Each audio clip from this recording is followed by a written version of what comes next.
Hey, greetings everyone from our home to yours. Happy Sunday. Today, our scripture readings come from Matthew chapter 16, verses 24 through 28. And this scripture passage for today is very familiar to us. Peter has been giving Jesus a hard time, or as scripture says, rebuking Jesus for saying that he was going to die and rise again on the third day. And Jesus tells Peter a few things, and then Jesus kind of turns to his disciples and tells them that if anyone wants to follow him, they must deny themselves, take up their cross.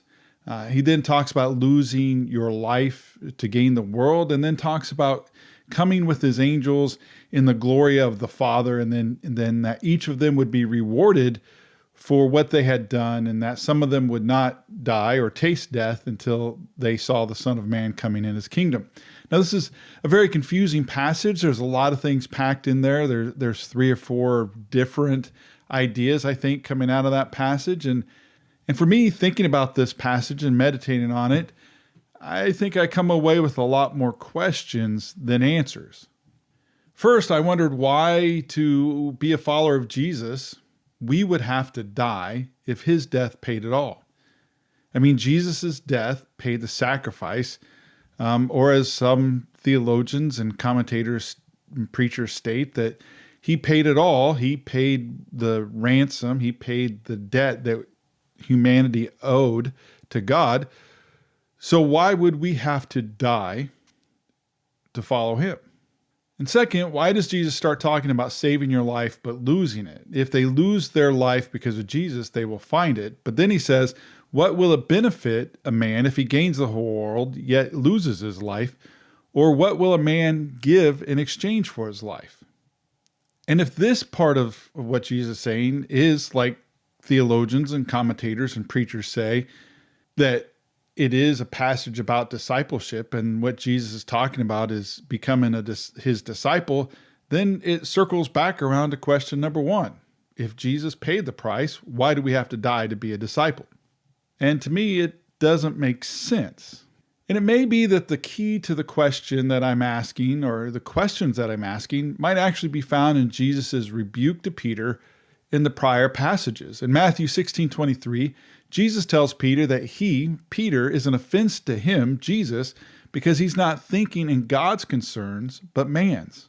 So what if Jesus is trying to tell his disciples that they and we don't understand the true nature of discipleship and what he's asking them to do? And he's asking them, what will it benefit man if he gains the whole world, yet loses his life?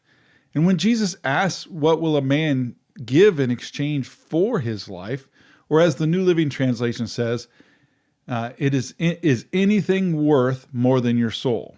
And I think that's the question that's being asked and Jesus trying to answer. Is there anything worth more than a person's soul? So perhaps the lesson is that when Peter told Jesus that he wasn't going to let Jesus die, Peter was inferring that he would fight, and that they as his followers would fight those that were trying to kill Jesus. And Peter was stating that because of Jesus, because of the power that Jesus had and the authority that Jesus had, that they would be victorious, and they would be on the side of the Messiah, and he would be the victorious king that would defeat the enemies, and they would be seen as the victors, and the victors would gain all the spoil. And in this case, the victors would gain the world as they knew it. But Jesus rebukes him, and then he goes on to tell the disciples, and I think it's not a cut in the lesson. I think the lesson that Jesus, he rebukes Peter, then he turns to the disciples to teach them why he's rebuking them, and Jesus tells them that the real victory is gained by death. And to truly win the world, you would have to die, but to what end?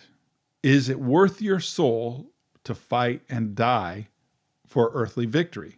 And what Jesus is saying is that he would win the fight by dying, and that we wouldn't have to. And I think what we can do is not necessarily die for Jesus. I think that's what he's trying to tell us, that his sacrifice, his death, is going to be what wins the victory, and that our death, we won't gain anything from it. He's the sacrifice. And yes, in our hearts, we must be willing to die for Jesus. That's kind of the vernacular that we use.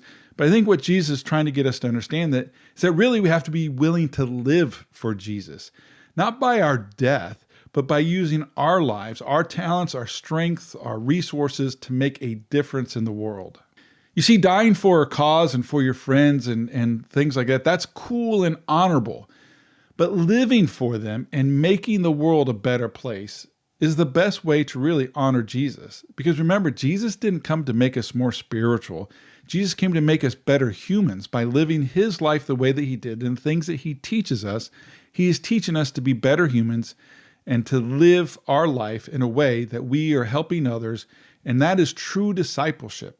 True discipleship is living for Jesus and using our lives to the full extent that we have. If God wanted us to just die, then he would just take us to heaven as soon as we said, Jesus, come into my heart.